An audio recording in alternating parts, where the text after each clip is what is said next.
Bismillahirrahmanirrahim. Assalamualaikum warahmatullahi wabarakatuh. Ada kekeliruan berpikir nanti kalau anak saya sudah hafal Quran, anak-anak SDIT ini sudah hafal Quran mau apa?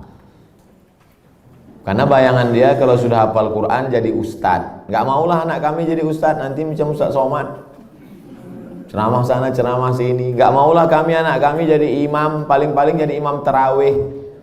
Tolong mindset kita dibetulkan, main otak, setting. Karena banyak juga orang ini main otak, setan. Mindset otak setan. Jadi hafal Quran itu bukan tujuan, hafal Quran itu sarana. Tujuannya rumah sakit Budi Kemuliaan, sarananya naik ojek, naik Grab, naik mobil, naik sepeda. Ini ngapal Quran ini sarananya, tujuannya supaya dia menjadi hamba Allah, jangan jadi hamba harta, hamba kuasa, hamba wanita. Kalau sudah dia hafal Quran SDIT, habis itu kita tidak paksa dia mau jadi apa, terserah. Anak saya tak saya paksa jadi ustaz, terserah mau jadi apa dia. Bakat dia kemana? Jadi kalau nampak dari kecil udah megang-megang jarum suntik, memang ke fakultas kedokteran lah itu. Dua kemungkinan, kalau tidak pecandu narkoba. Nauzubillah, nauzubillah.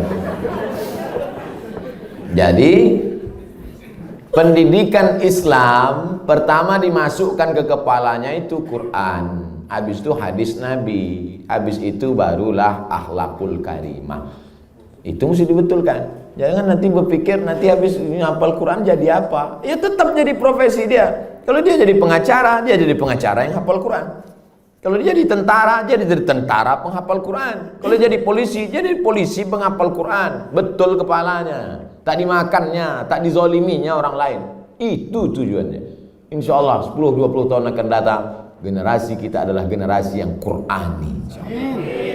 Dan kita punya kontribusi di situ dengan SDIT ID. Bagaimana hukumnya kegiatan ilmiah dokter disponsori pabrik obat? Pabrik obat menyediakan duit 100 juta, dibuat acara ilmiah, seminar, lokakarya segala macam, atau acara agama yang menyelenggarakan dokter. Di mana letak haramnya? Mungkin akan terjadi kolusi, nepotisme, kecurangan, penilaian tidak lagi normal. Dikhawatirkan terjerumus dalam gratifikasi. Makanya suatu ketika sahabat Nabi mengutip zakat dari Yaman. Ketika barang-barang zakat dibawa, kambing, onta, lembu, ini kambing untuk zakat, ini kambing saya. Kata Nabi, kok ada kambing zakat, ada kambing saya? Kok dapat kambing dari mana? Hadiah.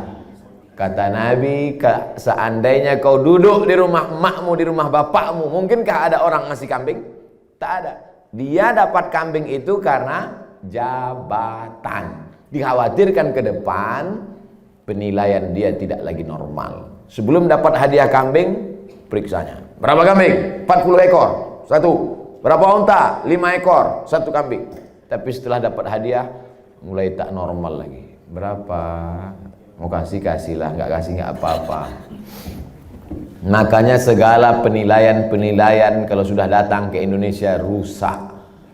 Tim-tim independen penilaian rusak gara-gara gratifikasi. Dibuka atas, pertama kali datang tegas, berapa ruangan, berapa ini, berapa ini. Begitu dapat lempuk durian, gratifikasi merusak. Jadi kalau masuk dia dalam kelompok gratifikasi bisa haram. Tapi kalau pandai tidak merusak, gimana caranya tidak merusak? Teknisnya ya diatur.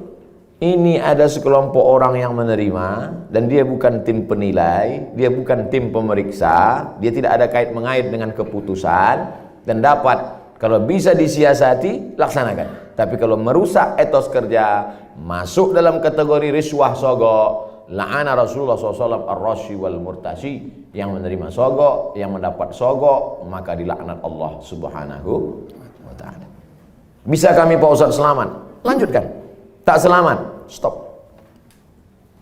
Profesi dokter pria, dokter kandungan, memeriksa pasien perempuan. La yakhluwanna rajulun ma'amra'atin illa ma'adhi mahramin. Tak boleh berdua-duaan laki-laki dengan perempuan kecuali tak ada mahram, kecuali ada mahram. Tak boleh. Anta musayyada mar'atin la tahillu lahu. Menyentuh tangan perempuan yang tak mahram lebih baik ditusuk paku dari api neraka ke kepala daripada menyentuh tangan perempuan yang tak mahram. Kena pasal-pasal ini. Tapi ada pasal meringankan, ad-darurat tubihul mahzurat. Ternyata ketersediaan dokter perempuan tidak mencukupi jumlah pasien perempuan. Itulah maka tadi saya sebutkan, kalau diterima nanti 20 anak tahfiz Quran SDIT, nanti mesti ada 7, 5, 10 yang perempuan, supaya mereka nanti akan menjadi dokter spesialis kandungan di UII nanti. Amin. Supaya mereka lah yang akan nanti menutupi ketersediaan SPOG, spesialis obgyn dokter perempuan. Karena kalau tidak, khawatir kita akan terjerumus. Tapi bapak-bapak yang spesialis kandungan, karena sekarang tidak terpenuhi, masuk kategori darurat.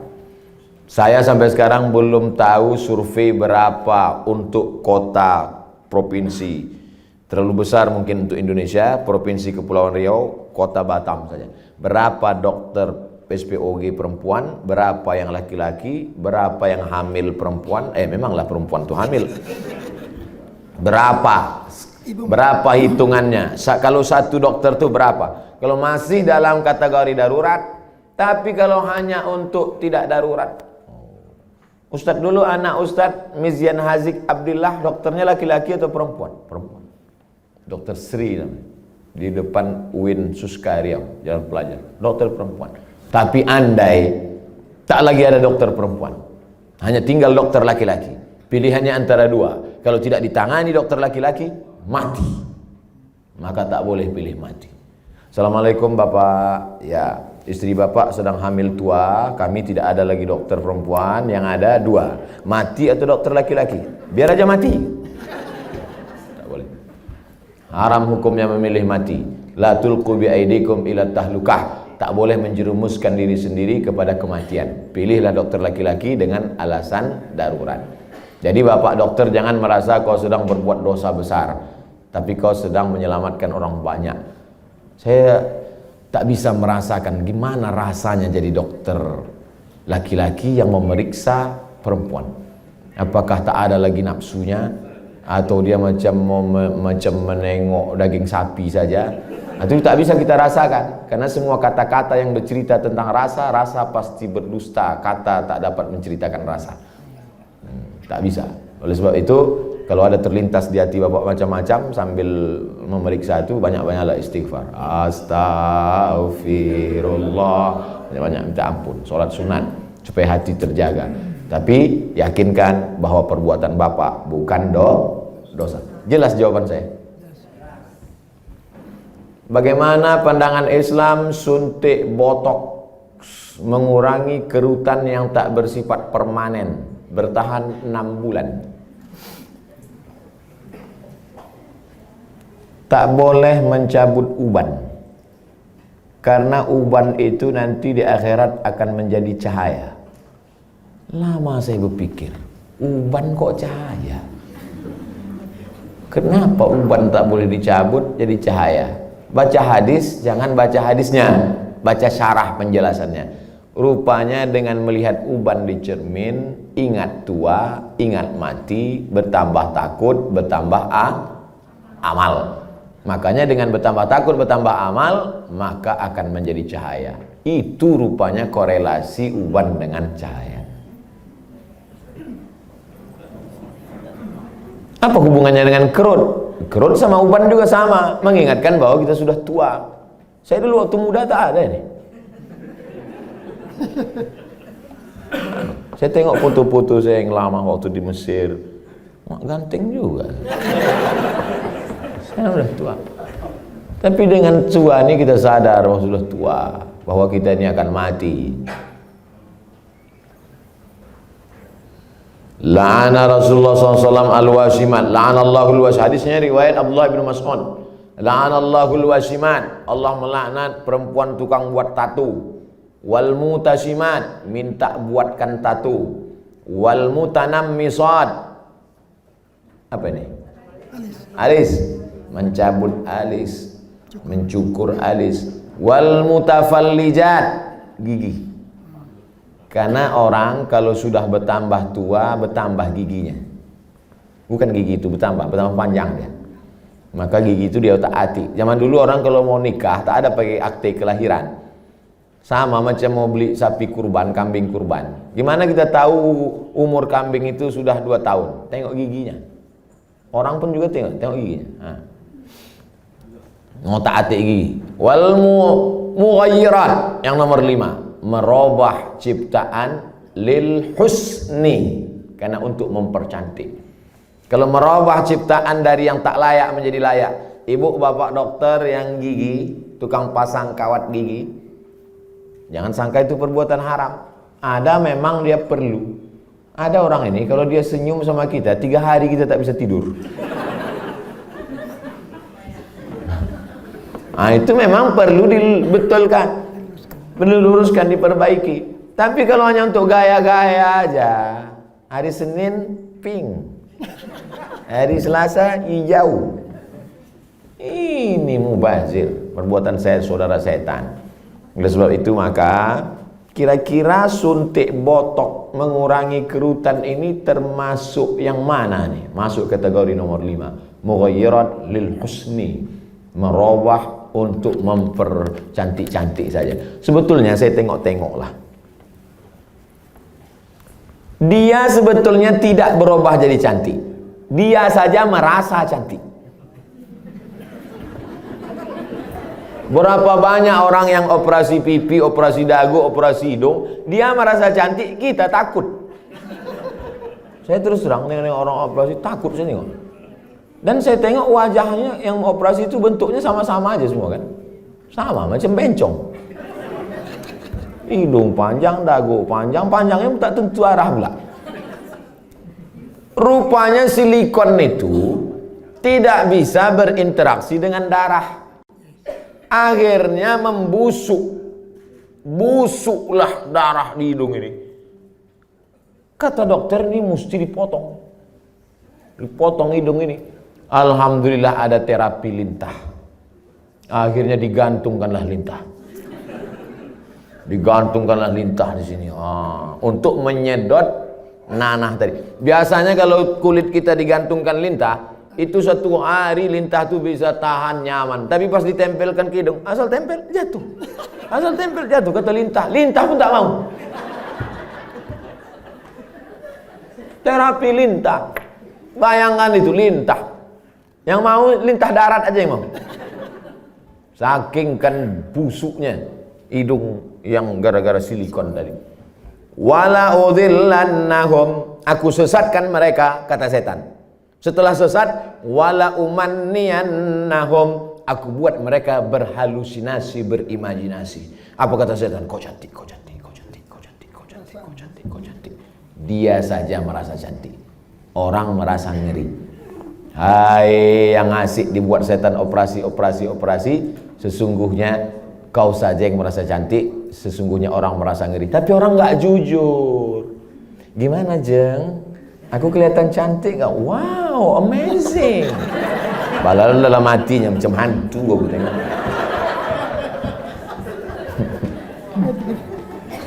Baru dijawab, udah datang pertanyaan. Suntik filler untuk memancungkan hidung dan melancipkan dagu yang bersifat tak permanen 6 bulan. Tak permanen kata engkau. Siapa yakin malaikat maut tak datang dalam 6 bulan? Begitu lancip, cip, mati. Permanen kau.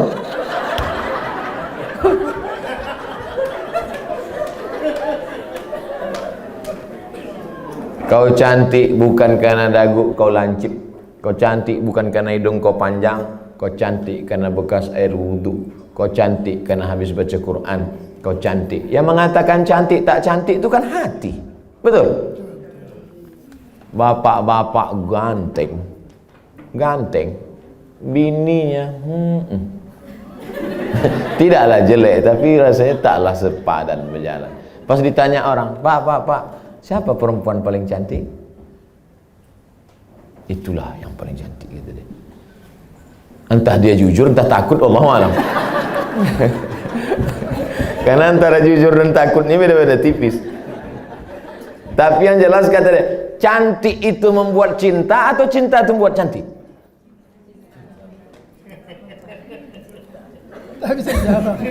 Gara-gara cinta itulah orang menjadi cantik. Karena kalau cantik itu relatif. Gara-gara cinta itulah orang menjadi cantik. Dan cinta itu letaknya di hati. Kalau sudah ibu sentuh hati bapak itu, tak perlu dagu ibu lancip. Macam dagu kambing pun cantik ibu itu. Kalau dipeturutkan ini, oh makin tua makin berkerut, tambah lagi. Makin tua makin turun. Dia bertahan paling cuma 2 bulan, 6 bulan tahan.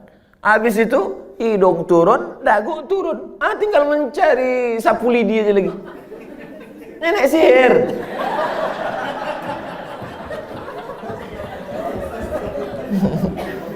Berhentilah. Berhenti. Usah dipeturutkan ajakan setan ini. Yang mengerjakannya gimana, Ustaz? Kalau perbuatan itu haram, maka yang melakukannya pun ikut haram. Orang yang memberikan fasilitasnya pun ikut haram. Maka terjerumus dalam perbuatan haram kolektif. Saya kan cuma jual khamar. Saya nggak ada ngajak dia minum khamar. Saya cuma jual aja Pak Ustadz. Penjualnya ikut kena, pembawanya ikut kena. Khamar itu 6 ikut kena. Penjualnya, pembelinya, yang menuangkannya ikut semua. Supirnya ikut kena. Security-nya ikut kena. Tarik benang untuk meniruskan pipi, bertahan setahun, masuk pasal 5 semua. Jadi Islam itu unik hebatnya, dia tidak menyebutkan 1, 2, 3, tapi menyebutkan secara umum dan terkait. Mukjizat ini Nabi disebut punya jawami'ul kalim. Kalimatnya singkat tapi makna pada sampai hari ini bermakna. Apapun namanya, yang merubah ciptaan Allah bukan karena darurat, bukan karena tak layak, merubah yang tak normal menjadi normal boleh. Yang sudah normal dia taati menjadi abnormal. Nauzubillah. Bapak mesti siap menerima bunga yang layu. Karena tabiat bunga pasti layu, kecuali bunga plastik. Nah, itulah maka sekarang banyak perempuan yang mau jadi plastik. Dokter anak, sunat perempuan bagaimana hukumnya Pak Ustaz? Anak saya laki-laki, keponakan saya perempuan. Kata saya kepada adik saya, kau cari, kalau tak mau dokter di rumah sakit itu menyunat keponakan saya, cari bidan kampung yang mau menyunat. Karena saya berpegang pada mazhab Syafi'i. Ada mazhab yang mengatakan sunat tak perlu. Mazhab Hanafi, Maliki, Hambali mengatakan sunat bagi perempuan itu tidak wajib. Sedangkan saya berpegang pada mazhab Syafi'i mengatakan wajib. Adakah khitan sunat perempuan pada zaman Nabi? Ada. Nabi mengatakan kepada si perempuan itu, kau potong tapi jangan terlalu banyak. Maaf, na'udzubillah, hari ini bisa menyebabkan frigid dan lain sebagainya. Tapi rupanya manfaat lain dari memotong khitan pada perempuan itu adalah meminimalisir libido seksual. Begitu kata ulama-ulama dulu. Oleh sebab itu saya sampai hari ini tetap berpegang pada mazhab Syafi'i. Anak perempuan kalau tak mau dokter memotong karena takut bahkan bisa masuk HAM, hak asasi manusia, banyak saja pasal-pasal yang mereka lakukan. Sedangkan di zaman Nabi yang pakaian tertutup, makanannya bersih, tontonannya bersih. Apalagi zaman sekarang tontonannya maksiat, makanannya memicu libido seksual dengan berbagai macam cerita hubungan. Maka khitan amat sangat baik. Salah satu usaha meminimalisir. Bagaimana cara sebaiknya bagi dokter anak menasehati pihak ortu imunisasi bayinya sejak lahir? Dulu saya diundang oleh Kementerian Kesehatan Provinsi Riau. Videonya kan viral, coba cari. Sosialisasi suntik, imunisasi. Saya jelaskan di situ bahwa fatwa Majelis Ulama Indonesia beda antara bendanya ini halal atau memakainya yang mubah. Boleh. Jadi ini dua fatwa ini. Bendanya tidak halal. Sampai sekarang tak ada fatwa MUI bahwa barang itu halal.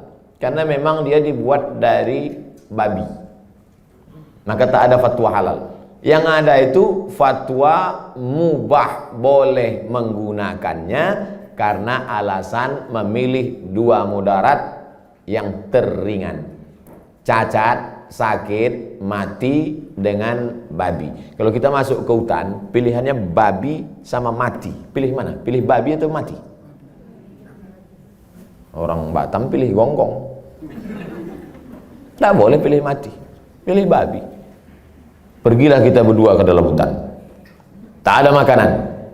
Ustaz, pilihannya dua nih Ustaz. Kita mati atau makan babi? Ayo kita makan babi nih. Hanya untuk menyambung hidup, sementara dapat pisang.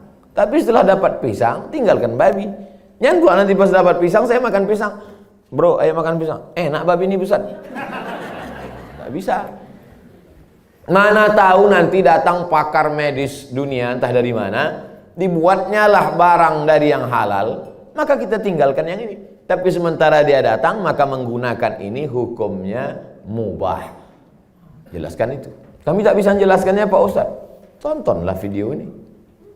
Potong. 1 menit tak sampai tadi. Masukkan ke Instagram. Tontonkan ke ibu tuh. Saya tak mau. Tonton ibu. Nggak mau, ini Ustaz radikal katanya. Kalian carilah Ustaz yang agak-agak lembut sedikit.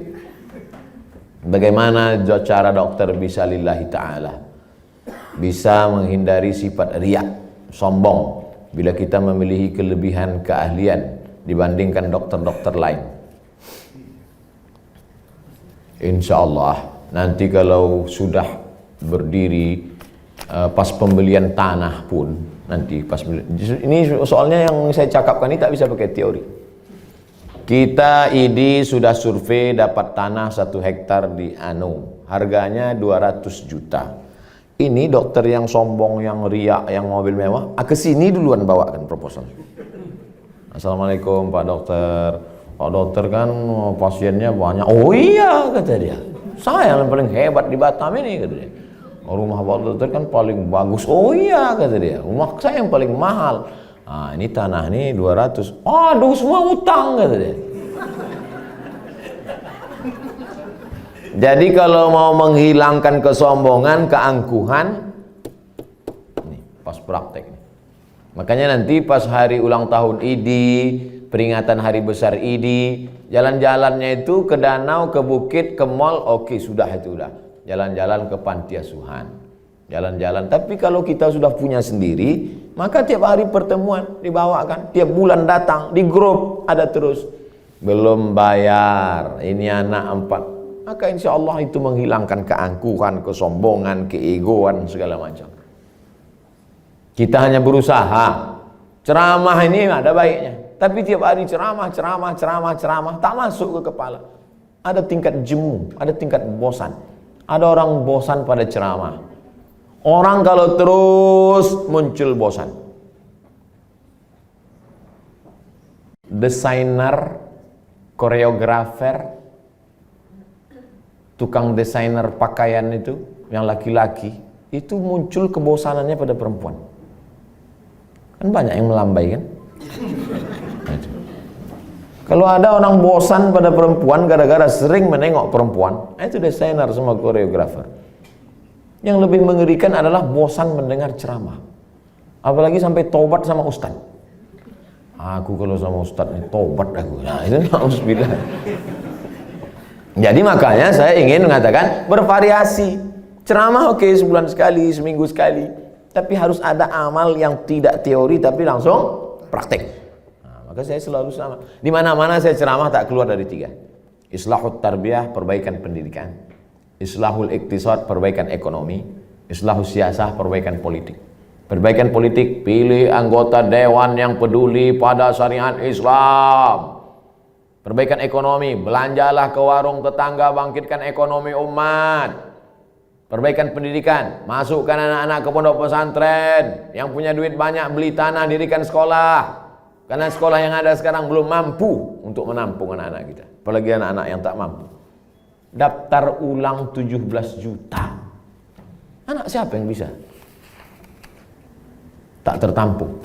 Yang sekarang tidak mendapat pendidikan layak itu 10 tahun lagi, 3 tahun SMP, 3 tahun SMA, 4 tahun S1. Yang sekarang SMP cabut, mabuk, sakau, lem kambing, itu yang akan jadi anggota dewan tahun 2040. Satu-satunya jalan memperbaiki umat lewat pendidikan. Dan ID tidak hanya menyehatkan badannya, tapi juga menyehatkan generasi ke depan, insyaallah. Amin. Udah aku sampaikan ya Allah. Kalau tak percaya juga ID nintahlah.